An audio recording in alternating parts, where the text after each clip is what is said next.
Bible സത്യമാണ് എന്നതിൻ്റെ 7 തെളിവുകൾ നോക്കാം. ആദ്യത്തെ തെളിവ് പുരാവസ്തു കണ്ടെത്തലുകൾ. ബൈബിളിൽ പറഞ്ഞിരിക്കുന്ന കഥകൾ, ആളുകൾ, സ്ഥലങ്ങളെല്ലാം സാങ്കല്പികമാണ്. അങ്ങനെയുള്ള സ്ഥലങ്ങളോ ആളുകളോ ലോകത്ത് ജീവിച്ചിരുന്നിട്ടില്ല എന്ന് നിരവധി ആരോപണങ്ങൾ സാധാരണയായി ഉയർന്നുവരുന്നു. എന്നാൽ അത് സത്യമല്ല. പുരാവസ്തു തെളിവുകളും പുരാവസ്തു ഗവേഷണങ്ങളും ബൈബിളിന് അനുകൂലമാണ്. നമുക്ക് 2 ഉദാഹരണങ്ങൾ നോക്കാം.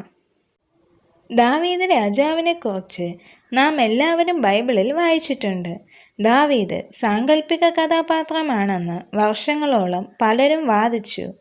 എന്നിരുന്നാലും 1993 അബ്രഹാം ബിരാൻ ഇസ്രായേലിൽ ഖനനം നടത്തുന്നതിനിടെ ഒരു കല്ല് കണ്ടെത്തി.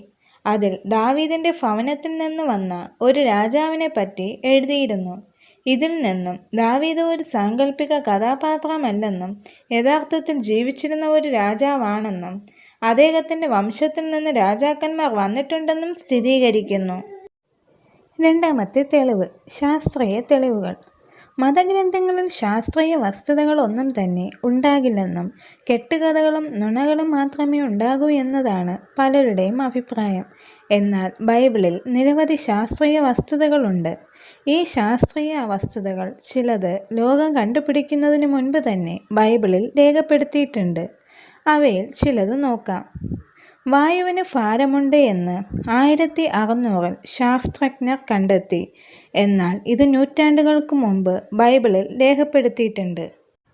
ഇയ്യോബിൻ്റെ പുസ്തകം 28-ാം അധ്യായം 25-ാം വചനം പറയുന്നു, അവൻ, അതായത് ദൈവം, കാറ്റിനെ തൂക്കി നോക്കുകയും വെള്ളത്തിൻ്റെ അളവ് നിശ്ചയിക്കുകയും ചെയ്യുന്നു എന്ന് പറഞ്ഞിരിക്കുന്നു.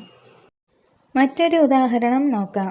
1844-ൽ എഞ്ചിനീയർമാർ കണ്ടെത്തിയത് എന്തെന്നാൽ കൂടുതൽ ഭാരം താങ്ങുന്ന വലിയ കപ്പലുകൾക്ക് 30 മടങ്ങ് നീളവും 5 മടങ്ങ് വീതിയും 3 മടങ്ങ് ഉയരവും ഉണ്ടായിരിക്കണം.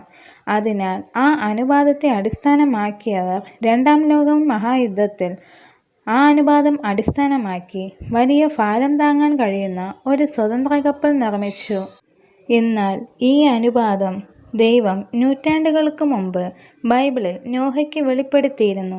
ഉൽപ്പത്തി പുസ്തകം 6-ാം അധ്യായം 15-ൽ പറയുന്നത്, പെട്ടകത്തിന് 300 മുഴം നീളവും 50 മുഴം വീതിയും 30 മുഴം ഉയരവും ഉണ്ടായിരിക്കണമെന്നാണ്.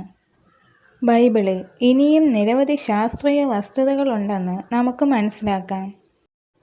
മൂന്നാമത്തെ തെളിവ് പ്രവചനത്തിൻ്റെ നിവർത്തി പൂർത്തീകരണം. ഭാവിയിൽ എന്ത് സംഭവിക്കുമെന്ന് മനുഷ്യന് പറയാൻ സാധ്യമല്ല. ദൈവത്തിന് മാത്രമേ അത് പറയുവാൻ കഴിയൂ. ഭാവിയിൽ സംഭവിക്കുവാൻ പോകുന്ന പല കാര്യങ്ങളെക്കുറിച്ചും ബൈബിൾ നമ്മളോട് പറയുന്നു. അതിനെ പ്രവചനങ്ങളെന്ന് നാം വിളിക്കുന്നു. ബൈബിളിൽ രേഖപ്പെടുത്തിയിരിക്കുന്ന കാര്യങ്ങൾ 27% പ്രവചനങ്ങളാണെന്ന് ബൈബിൾ പണ്ഡിതന്മാർ പറയുന്നു. അവയിൽ ചിലത് നോക്കാം.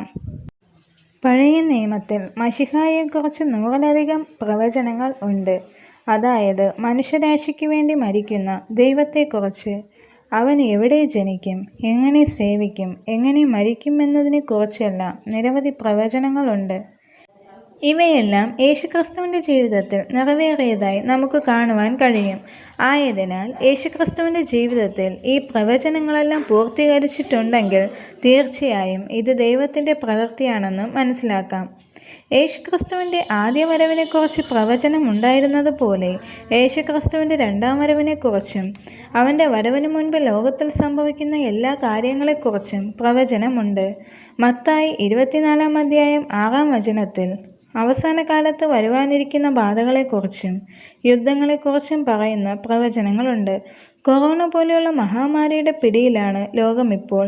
രാഷ്ട്രങ്ങൾ തമ്മിലുള്ള യുദ്ധങ്ങളെക്കുറിച്ചും സംഘർഷങ്ങളെക്കുറിച്ചും നമ്മൾ കൂടുതലായി കേട്ടുവരുന്നു. ഇപ്പോൾ സംഭവിച്ചു കൊണ്ടിരിക്കുന്നത് 2000 വർഷങ്ങൾക്ക് മുൻപ് ബൈബിളിൽ പ്രവചനമായി പറഞ്ഞിട്ടുണ്ട്. നാലാമത്തെ തെളിവ് ബൈബിൾ എഴുതപ്പെട്ട രീതിയുടെ പ്രത്യേകത. മറ്റ് വിശുദ്ധ ഗ്രന്ഥങ്ങൾ എഴുതിയിരിക്കുന്ന രീതിയിലും ബൈബിൾ എഴുതിയിരിക്കുന്ന രീതിയിലും നിരവധി വ്യത്യാസങ്ങളുണ്ട്. ബൈബിൾ ഒരു നിശ്ചിത കാലയളവിൽ ഒരാൾ എഴുതിയത് അല്ല. നിശ്ചിത കാലഘട്ടത്തിൽ 40-ലധികം ആളുകൾ എഴുതിയ 66 പുസ്തകങ്ങളുടെ ഒരു കലവറയാണ് ബൈബിൾ. ഈ 40 രചയിതാക്കൾ ഒരേ സ്ഥലത്തുള്ളവരല്ല, ഒരേ ഭാഷ സംസാരിക്കുന്നവരല്ല, ഒരേ തൊഴിലുള്ളവരല്ല, ഒരേ കാലഘട്ടത്തിൽ ഉൾപ്പെട്ടവരുമല്ല. എന്നാൽ എല്ലാവരും ഒരേ കാര്യത്തെക്കുറിച്ച് അഭിപ്രായ വ്യത്യാസമില്ലാതെ സംസാരിക്കുന്നു. അഞ്ചാമത്തെ തെളിവ്: ബൈബിൾ ഏറ്റവും കൂടുതൽ വിവർത്തനം ചെയ്യപ്പെട്ടതും അച്ചടിച്ചതുമായ പുസ്തകം. ലോകത്തിൽ ആദ്യമായി അച്ചടിച്ച പുസ്തകം ബൈബിളാണ്. 1456 ഓഗസ്റ്റ് 24-ന് ഗുട്ടൻബർഗ് അച്ചടിയന്ത്രം കണ്ടുപിടിച്ചു. അദ്ദേഹം ആദ്യമായി അച്ചടിച്ച പുസ്തകം ബൈബിളായിരുന്നു. ഇന്ത്യയിൽ ആദ്യമായി അച്ചടിച്ച പുസ്തകമാണ് ബൈബിൾ. അന്നു മുതൽ ഇന്ന് വരെ ലോകത്ത് ഏറ്റവും കൂടുതൽ അച്ചടിച്ചതും വായിക്കപ്പെട്ടതുമായ പുസ്തകമാണ് ബൈബിൾ. ഇതുവരെയും 600 കോടിയിലധികം പുസ്തകങ്ങൾ അച്ചടിച്ചിട്ടുണ്ട്. മുഴുവൻ ബൈബിളും 700-ലധികം ഭാഷയിൽ വിവർത്തനം ചെയ്യപ്പെട്ടിട്ടുണ്ട്. പുതിയ നിയമം മാത്രം 1500-ൽ അധികം ഭാഷയിൽ വിവർത്തനം ചെയ്തിട്ടുണ്ട്.